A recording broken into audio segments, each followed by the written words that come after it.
ESPN 94.1 AM 930 present The Drive. Elmore deep, left side three, it's good! From 30 feet, John Elmore!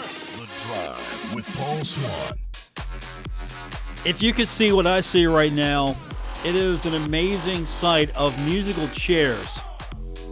We've got our show producer, Gabriel Sellerts, who, there's never a problem. Even if the building was on fire, there's never a problem. His answer to me always is, don't worry, it'll be fine.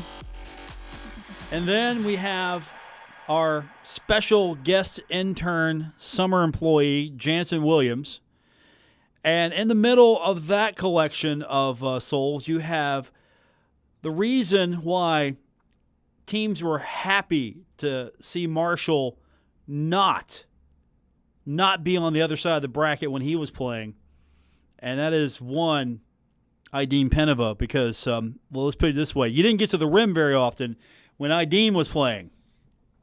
He's in the studio as well. So I've got a crazy collection of guys behind the glass. I haven't even told you who I am. My name is Paul Swann. Welcome in to today's edition of The Drive here on ESPN 94.1 FM and AM 930. And it's not official until a few days from now, but I want to welcome on Huntington Federal Savings Bank. They're going to be our new presenting sponsor. So just an early welcome to them for being a part of our program. And we do this every day right here on ESPN 94.1 FM and AM 930. So I'm gonna have maybe a combination of these two guys on a little bit later on. We'll catch up with Ajdin, talk to him about what life has been like after Marshall and where he's at right now, and then we're going to talk to Kevin Long in a few minutes. Marshall soccer.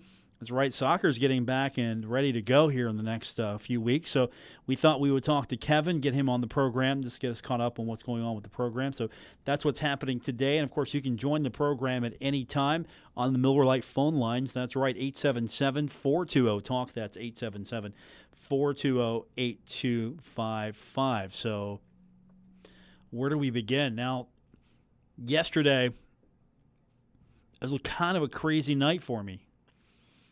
I'm scanning the dials, watching. I'm going to be honest with you. I stopped watching really any part of the Pirates-Reds game. It was pretty much over. And I flipped over. I was watching some of the debate last night, Democratic debate. Watched some of that, just kind of see what was going on there. And I had the radio on in the background. Just keeping an ear on the game. Something changed. Something happened. I could go to that and then all of a sudden, I heard the call. Maybe we'll play that a little bit later on. I think we've got that. Greg Brown just going crazy, and the fight began, and Cincinnati and the Pirates just go after each other. That was probably one of the best baseball brawls I've seen in a long time. So that was last night. We've had a game since. I kind of wish the Reds and the Pirates played tonight, but today was the getaway game for the Pirates, and so the Reds and the Pirates play today. Anticlimactic, the Reds get the win, and they behave themselves. But I can't wait. I can't wait for these two teams to meet up again. This has become one of my favorite baseball rivalries. It's always been one of my favorite baseball rivalries, but it just feels like even you got two of the worst teams in baseball right now. And I've got to preface that a little bit. The Reds are getting a little bit better. The Pirates, they haven't had that much success as of late. They're pretty much close to the bottom of the standings. If it wasn't for one team holding them up, they'd be the bottom of the standings. So it was fun to see a little energy in that series, and I don't know what that means for the future. If you just got to watch these two teams, it's going to be pretty chippy. I mean, remember the Reds and the Cardinals were getting really chippy with each other? This is kind of a reminder of that, but the Reds win. They win 4-1, beat the Pirates.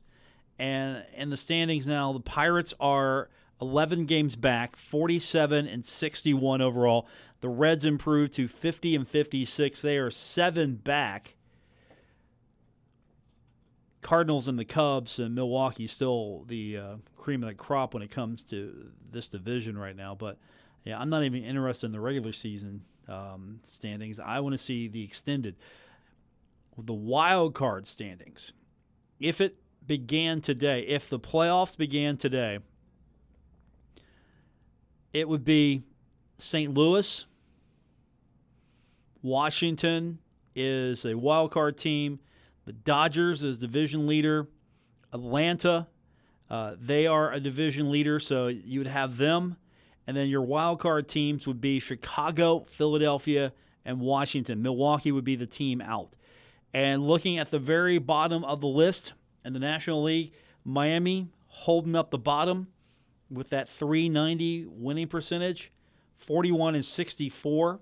Pittsburgh's not much better at a .435 hit. They're 10 back as of this wild card standing. Actually, that's where they're 10 back in the wild card. I mean, that's how tight the division is for them.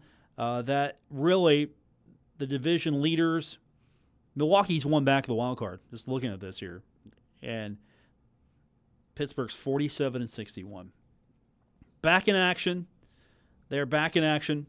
They will be taking on the Mets. We're going to have that for you. That's going to be coming up right here on ESPN 94.1 FM and AM 930. So they're going to take a day, and they're going to be off.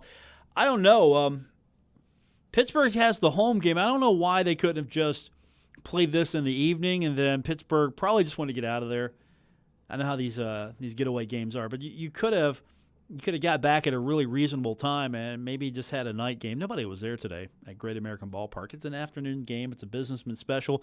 The only people who were enjoying it probably was just us because we had some baseball to listen to in the background or just follow along while we're at work. And now for me, I like it. I like it just because of the fact that we got afternoon baseball. It's a radio thing for me.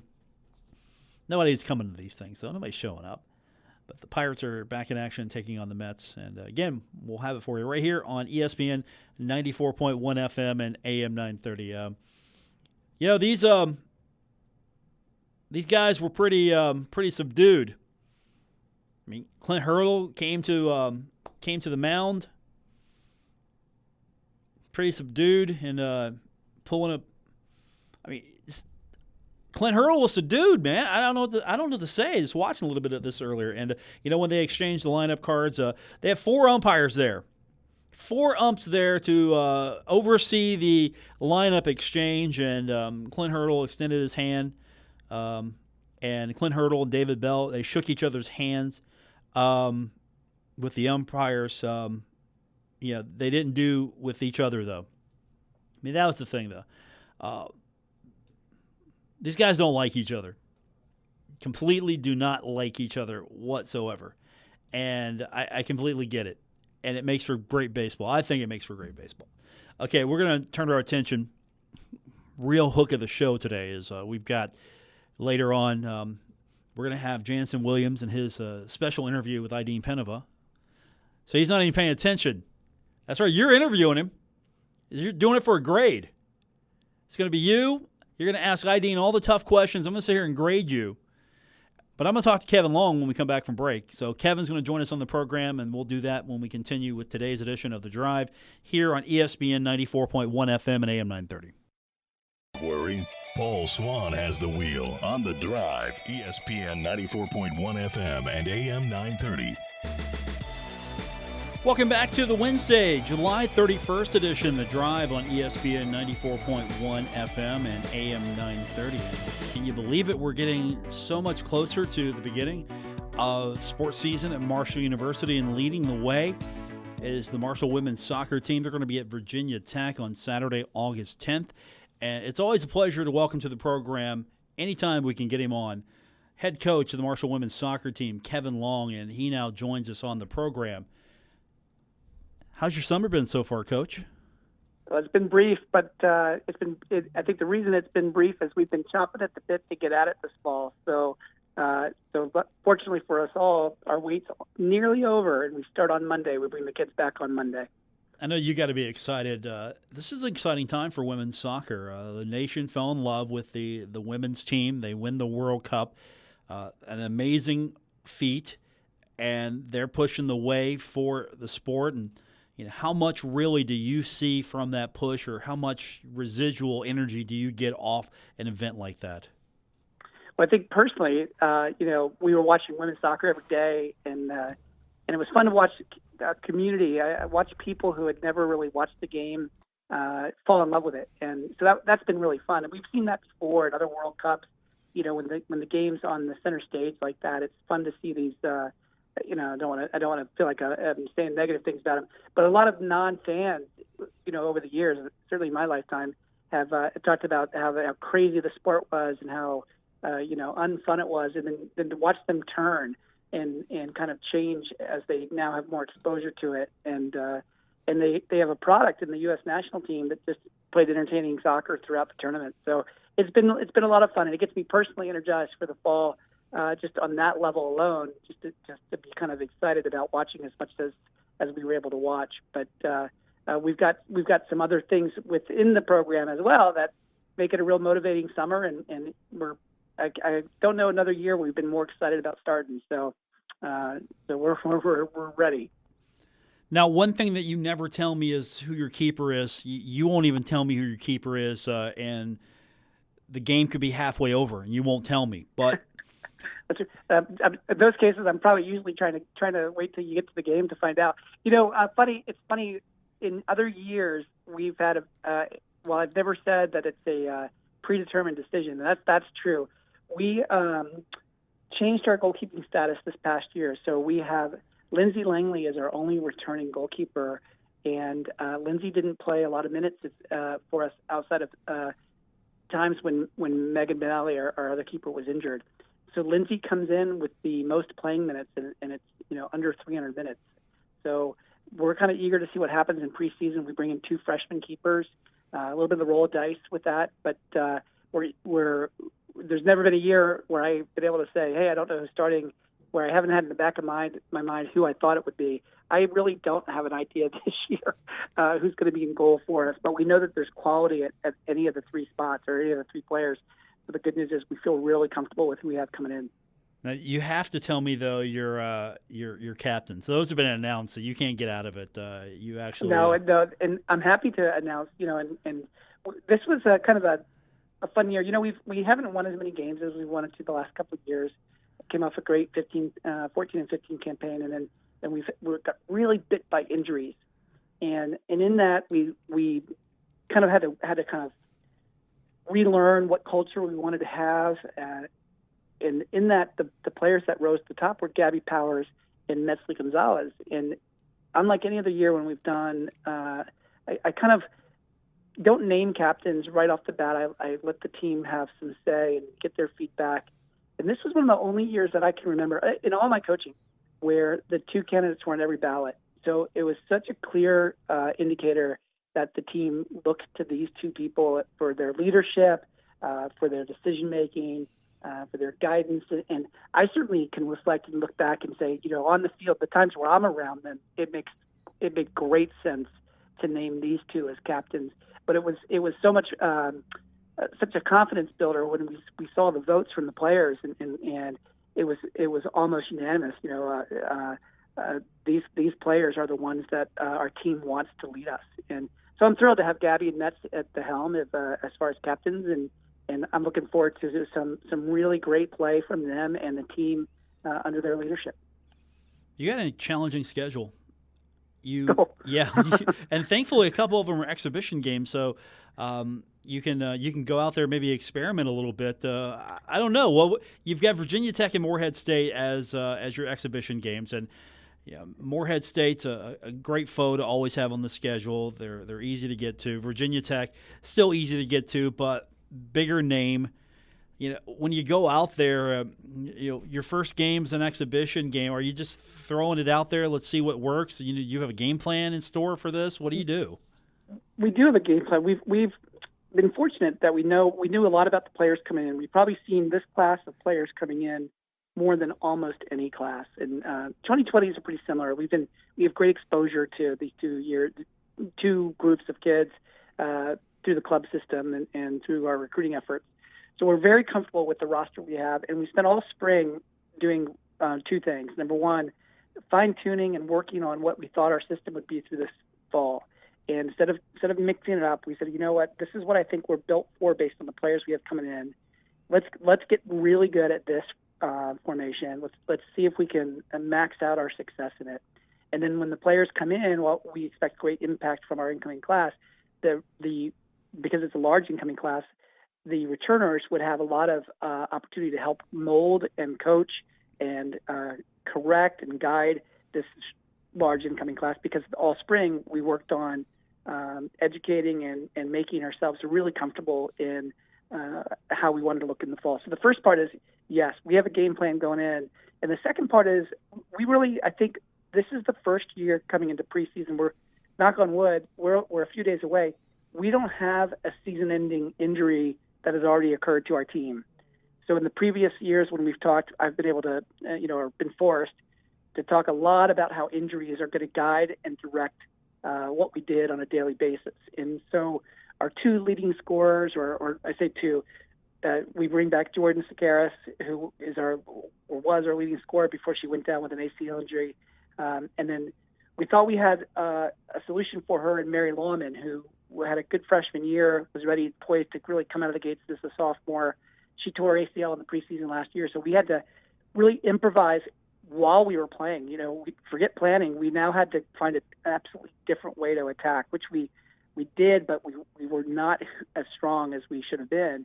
And so this is the first preseason where we're going at Virginia Tech saying, yeah, let's start putting a picture, an image of us that is our best image, which we haven't been able to do for many years. So both there's kind of a strategic plan, but also personnel-wise, we're eager to attack Virginia Tech, Moorhead, and the strength of that schedule, which, like you said, is really tough. It should put us in a good position to know exactly what and how we need to succeed in conference, because the level of play is really high in their non-conference schedule. Yeah.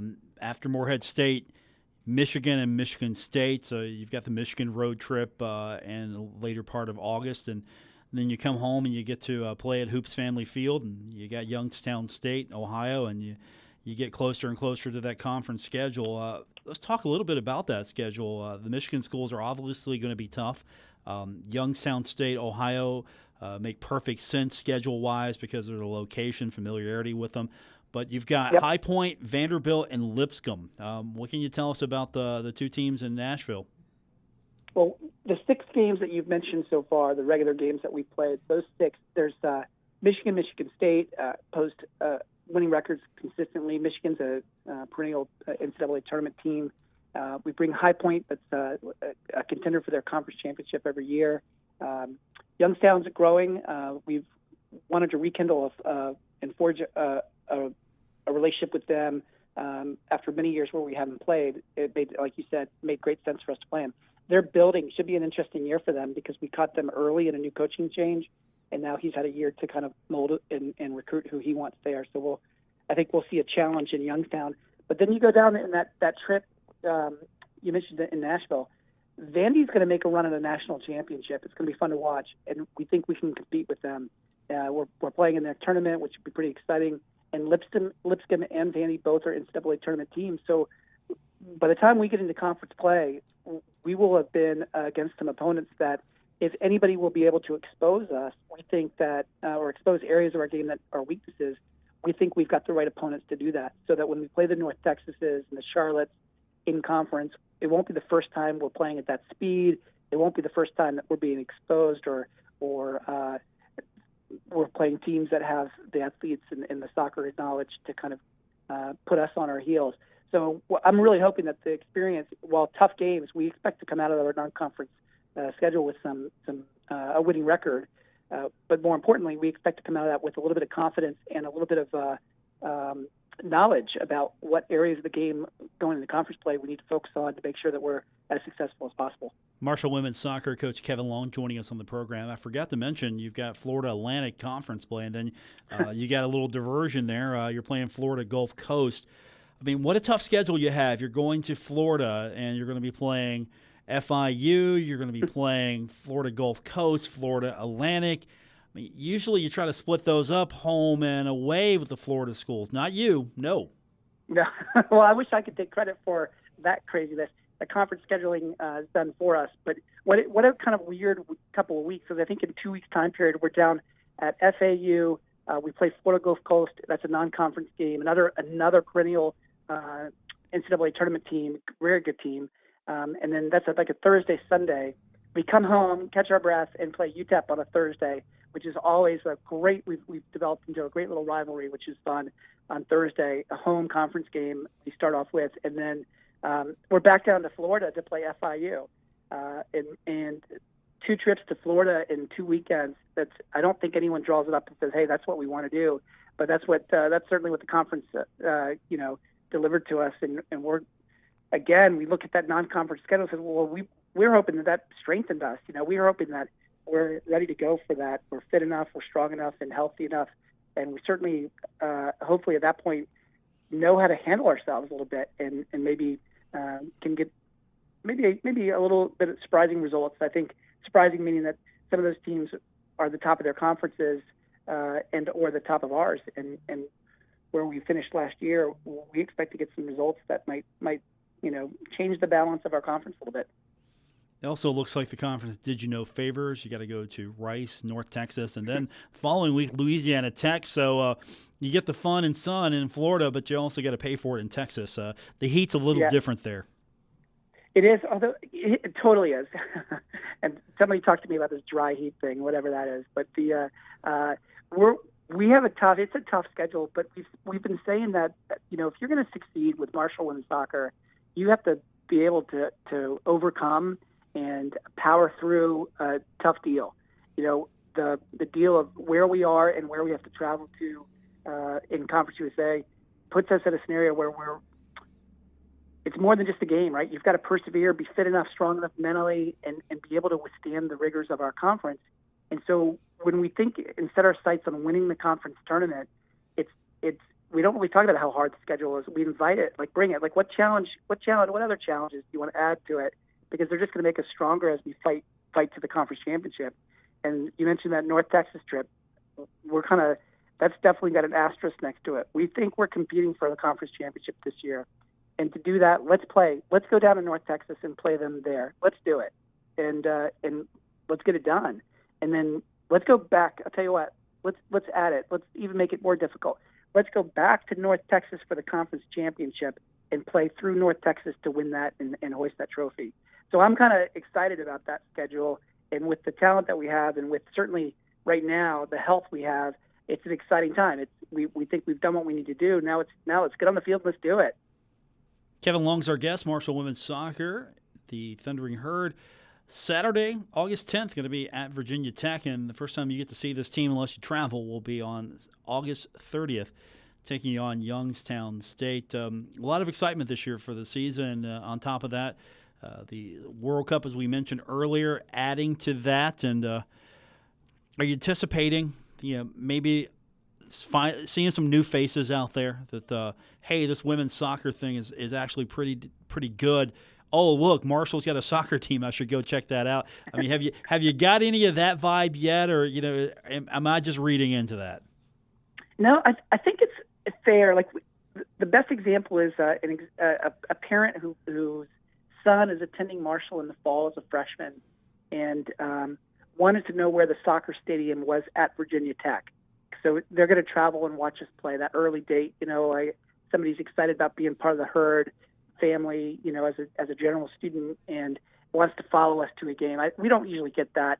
So perhaps that's the enthusiasm that the World Cup brought. It's certainly, there's great things happening here in Huntington for the Herd and at Marshall, with the baseball and the new kind of constructions that are being talked about. What a great time to be part of the Herd, right? And so we're seeing that perfect storm of enthusiasm show up in families and fans wanting to be a part of us. And that part maybe a little bit earlier than we would be able to generate later in the season.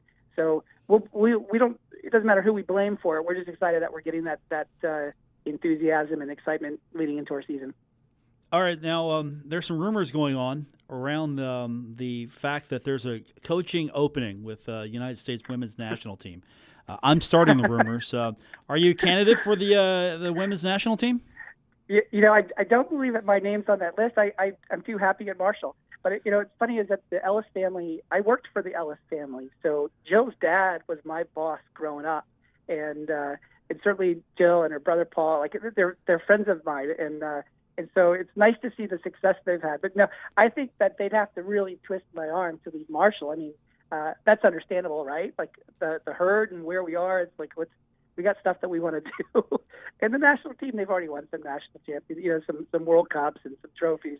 But we've got some trophies we want to win before I go anywhere. How stressful is that job?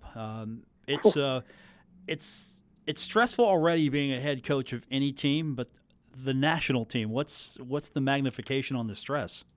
Yeah, I think you hit it. Like everything's stressful because no matter what you do, like you wear a gray shirt and someone's going to tell you it should have been blue, and and I don't think there's 100% approval of anybody in those positions. Like they just won the World Cup, and they're still being criticized and over things that I'm not sure universally every team that wins a championship gets criticized for, be it their swagger and their confidence, or they're running up a score, which I'm sitting here going, this is your elite level. And when we watch worldwide elite players and elite teams, I don't see any difference between what they're doing. So she's facing pressure. It's sometimes it looks like they're just trying to look for ways and reasons to be critical. And instead of celebrating the fact that she's won back-to-back World Cups and just done an amazing job. So I think the pressure is an amazing amount of pressure is on her and anyone in those positions. And fortunately for her, she's in a family that I think has prepared her for that. But I also think that she's probably looking for some downtime, right? Some time maybe a little bit further away from the spotlight where no one's going to get too mad at her for choosing what flavor of coffee she drinks or something like that. I think that's that she'll look forward to. So, would Kevin Long have run the score up? I liked it, by the way. I'm just going to preface this. I was on board with the villainy. Yeah, it's a funny thing because I think when you look at the rules of the tournament, they're different than a lot of youth people. Would I have run the score up? Yeah, but wouldn't have called it running the score up. I would have been gaining every competitive advantage in a tournament that's win and go home. And so when you're looking at there were two other teams that had to play in that bracket against the same team. And if they had gotten a higher goal differential in that game, and we had by chance tied a team in our bracket, then we leave our bracket as the second place team. Well, would that be a risk that you'd want to take in this type of tournament? So the difference is in youth soccer, they put a cap on how many goals you get points for. So like if you score 3 goals higher than your opponent, you don't get any more bonus points. You get a total of 3 points for those goals scored. And that rule doesn't exist in the World Cup. So let's say we didn't run it up and we stopped at 8. So then the next opponent plays them and they stop at 9. And now we tie that team. Now we're in second place coming out of the bracket. That's not where we wanted to be to win the World Cup. And so I think it was the right decision. Now, I think you celebrate. I think the other part of it is, and no offense to the losing teams in any of these games, you're on the grandest of grand stages, and you're losing. And yeah, it's a really tough moment. But on the flip side, there were players. I can't remember the number. There were several players who scored in that game, scored their very first World Cup goals of their career, and the list is so much longer of players who have never scored a World Cup goal.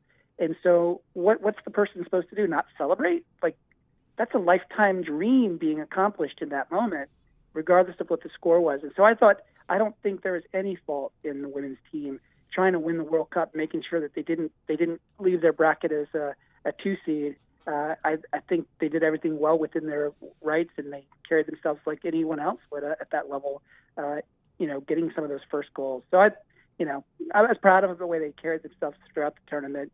And like everybody, I have my favorite players, but I think that they were good examples of what competitive soccer, competitive sport should look like at that level. Kevin Long is our guest, Marshall women's soccer coach. The Thundering Herd getting ready for the upcoming season. Exhibition action August 10th at Virginia Tech, August 15th at Morehead State. On the road at Michigan and Michigan State on the 22nd and 25th, and then back to start the season at the home side at least, August 30th, Youngstown State. Coach, good talking to you. Good luck with the season. Looking forward to it this year. And feel free at any time, run the score up, especially on a couple of schools. Western Kentucky, for example, you want to run the score up on them. I'm good with that. Well, I'll remember that. And as those scores and as the scores come in throughout the year, we'll have to see how many of those we get a chance to do that in. And like I said, unlike youth soccer, we'll be looking for that goal differential for any tie-breaking reasons later on in the season. Excellent. Coach, good luck on the season. We'll have you back soon. All right, thanks. Talk to you soon. See ya. That is Kevin Long, head coach of the Marshall women's soccer team. All right, I got a special treat for you guys. We've got coming up here in the next break, we're going to talk to, I don't know what's going to happen, but we got Jansen Williams, our special summer intern, and he's brought a friend with him today to work, and we're going to talk to his friend when we continue. His friend's pretty good. He's okay. Jansen, is your assessment okay? All right, I'll let you guys hash that out when we continue. Ajdin Penava in studio with us when we continue with today's edition of The Drive on ESPN 94.1 FM and AM 930. You're listening to The Drive with Paul Swann on ESPN 94.1 FM and AM 930. Okay, we've got a unique pairing here in the studio. All summer long, he's getting an A for his internship. Jansen Williams with us on the program. Hopefully A. A minus. I gotta fill your form out. You want me to give it to you? You can fill it out here a little bit. Yeah, we can do that. That'd yeah. be fine. Put a few. Just put a 3 now and then. You gotta rate 1 to 5. 5, 5, 5. Yeah. 3, So I've got to 5. go like 5, 4, 5, 5, 4, because she's gonna know something's up if I put all if 5s. we did that, yeah. Yeah. So we got a little outlier. Right, and I know she's not listening to the show, so you're gonna get away with this scot-free. Hopefully. Yeah. I'm just kidding. We're recording this, hopefully, Gabriel, because then he can turn this in. I try to find little projects for you, and sometimes you find them for yourself. And you have Ajdin Penava with you here. I do. He is in town for just a couple of days. He leaves tomorrow. And I was like, you know what? It'd be pretty cool to bring him over to the radio station and have a little interview. So here he is. Here he is. Thank you for having me. Man, I missed you. Man, I was mad you were gone. I was like, where's Ajdin? I missed all this, honestly. It's been and I never thought I was gonna really miss Huntington this much, but this is really like my second home. What's your journey been like since leaving Marshall? Because it's different for every player, and it's not easy. You could do it what is considered the right way and still not make it. So what's your journey been like? Throughout my career, I had a similar pattern with every step I make. So even when I came here to Marshall, my first year was very, very tough. I had to go through adjustment period, and it gets better after time. So it was similar this year. It was a great experience for my first year. I was in a great team, surrounded by great guys, but it was a big learning year for me. So now you're not in the college ranks, and you're playing professional ball, and you're pursuing that career. What's that transition been like? Because if you don't make the NBA, basketball is still very viable for a lot of players who might not make at least the top league in the United States. Yeah, overseas basketball is very different than from what it's like in the States, and especially very different from college basketball. It's a lot slower tempo, a lot more set plays. It's and even just the lifestyle that brings and the coaches, different mentalities. Everything adds a little bit up to the game, and everything about the game being so different. But as we said, everyone has their journey, and everyone goes through life, learning their lessons in different ways. So for me, hopefully NBA is still a dream, and I think it's still something I can get to. So hopefully in a few years, as I mature, I'll be able to accomplish it. Yeah, you look at, say, a guy like Hassan Whiteside, who was drafted and then had to go overseas, and he worked his way back. So there is a path back to the NBA, or at least for a lot of players. If you do well, the NBA will find you. Definitely. And he's not the only player. But he's, I guess, the most familiar one for us, because he's been at Marshall. as you said, NBA finds you wherever you are. So as long as you work on your game, get better, stay persistent, go with your head up Persistent. through lows and Here's through vocabulary over here. Persistent.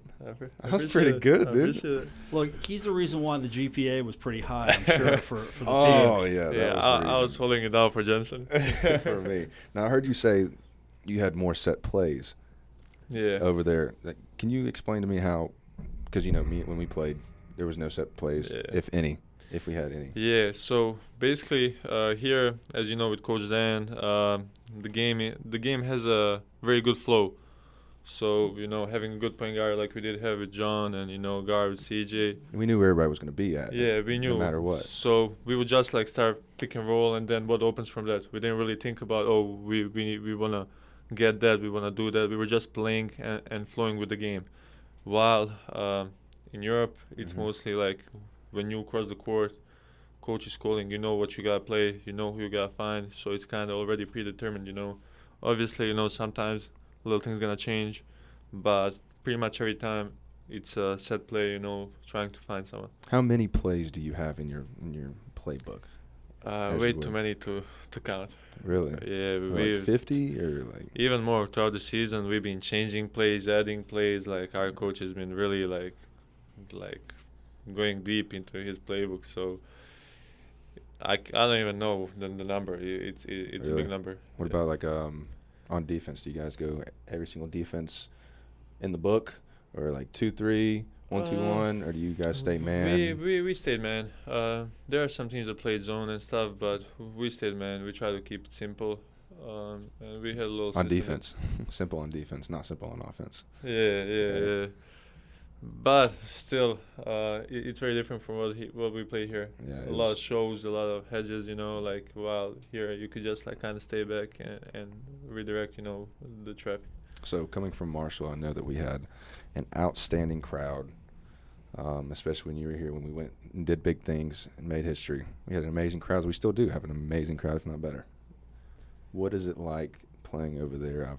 I've seen some games online where there's huge flags, there's fireworks inside in the gym. Yeah. Is that how it is right now where you're playing at? Yeah. Well, my team is a little bit more calm than that. Really? Yeah. They don't usually go that hard, but I've been to some games this year, and to certain teams like fan base and like that team is like a religion to them. They're like they live for that, and they live for those games. So their goal every game is to make atmosphere as crazy as it can be. So they bring drums, they have like choreographies, Holy moly. like they have like a playlist with songs they're gonna sing, like they make up songs, they write songs, they bring torches and stuff, in the gym, which shouldn't be illegal, but they pull it out somehow, So it gets crazy sometimes. I bet the rivalries get really crazy. Yeah, especially like with certain teams, like with rivalries, like it's insane. It's insane. Next question. How long of a flight is it from how long was the flight from where you were in Spain to here? Oh, well, I flew from Bosnia, from my hometown, So Sarajevo, so it was even further. You went from Spain to Bosnia and then from Bosnia to here? Yeah. So altogether it was like 18 hours, which is even not bad. Like, I think. We're big guys. Yeah. And planes are not our best friends. Nah, definitely not. So did you have room on the plane? Did they make sure you had room, or were you just Nope. not It at was all? a long plane. It was a long ride, and like I don't care like what plane is it. For big guys, it's always gonna be Small. small. Yeah. Knees so to our ears. I would have to get up every 20 minutes because I was getting cramps, and like it's not the best feeling. Yeah, it's I would think the team in Baskonia would have a charter for you, right? We did. So did I. so did So I. did I. But it turned out that we traveled at Marshall way better than they travel in Europe. By the way, I'm glad that you're playing for a team that I can pronounce, because Yeah. your boy Elmore, I had to have Jansen go over it with me like 50 times, and we still didn't. Trieste. Trieste, I think got is what that it is. now. But it doesn't look like it should say No, it doesn't. Trieste. Yeah, no, just look at that. Should- Yeah, I don't know. In my language, we say differently. We say thirst. Thirst. Terst. Yeah. So I don't know I'm not even sure how to pronounce it. Oh Lord. So there's no chance. There's no super chance that these leagues cross over and you could be looking at Elmore and just reject his stuff. Well, you probably not this year, Like but a Gold Cup or some, as probably not this year, Okay. But hopefully next year, we either play together or against each other. I would definitely love that. That would be insane if you guys. Insane. And found- CJ is also gonna be somewhere there, So Is he really? yeah, I think CJ is gonna end up in Europe too, So You can only hope. And Stevie Browning, we're gonna have some guys that are gonna Okay. be close to each other. How cool would it be to have Stevie Browning, CJ Burks, John Elmore, and Ajdin Penava on the exact same EuroLeague team? No, I want them on opposite teams. You want them to play against each other? Yeah, I want them on opposite teams. Again, I want Elmore to try to go up and Penava just like knock that out. Like, what are you doing? Or Yeah, John Yeah, Elmore. you're an Phone outside call. shooter. What are you doing? That would be fun. Yeah.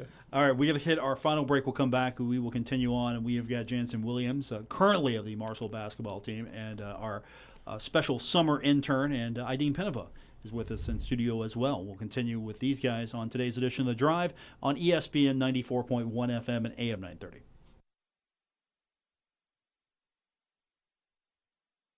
Now, back to The Drive with Paul Swann on ESPN 94.1 FM and AM 930. We're hanging out in studio. We've got our summer special intern, Jansen Williams.